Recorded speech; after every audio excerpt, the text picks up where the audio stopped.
Hey guys, welcome back to the channel. This is going to be a short video, and I hope you watch it till the very end to understand the perspective that I am going to bring into this video. And if you like it in the end, do consider subscribing it. So you may have already seen in the thumbnail of this video that good times produce weak people over the course of time. So let's straight away dive into this. So good times often involve a lack of challenges.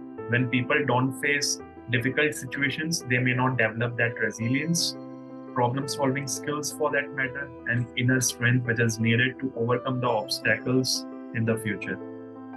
So, when a country or any organization or an economy for that matter is going through a prolonged periods of prosperity, then the rate of innovation, problem solving, creation all starts to come down because there is no need at that moment. And if people know they are having prolonged periods of economic prosperity, then there is no incentive to drive themselves. So, just for a real life example, during periods of economic prosperity, such as the housing boom leading up to the 2008 financial crisis, people often become overconfident and take the excessive risks. They may engage in the speculative investments, borrow beyond their means, or neglect best financial practices.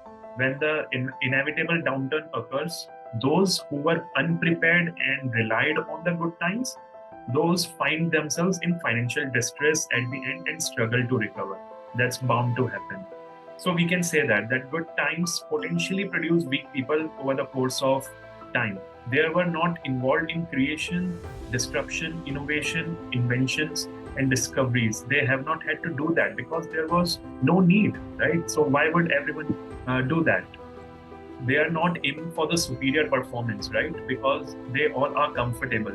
So again, you can look at any organization, any nation, or any economy for that matter. After it's gone through the prolonged periods of economic prosperity, inadvertently, so it has to come down and crash at some point because people became weak. This is the interesting paradox of economic cycles. So when there is a recession, it produces good people. Why? Because in a recession, to survive, a person has to be extremely proactive. They have got to solve the problems because survival is at stake. So you can't afford to be the complacent. So people start thinking if they are not indulging in any activities, they can't treat their family well. And if everybody starts to think like that, then it starts to give rise again to the disruption, innovation, creation, discoveries, explorations, and whatnot. Yeah, and now this is interesting. And so bad times lead to the good people. And those good people then eventually will create the good times. But if that good times last too long, it then starts to produce the next generation of weak people. And so the cycle continues and goes on and on and on. So people's behavior change in times of economic prosperity and in times of recessions. So it's really interesting. See you guys in the next one.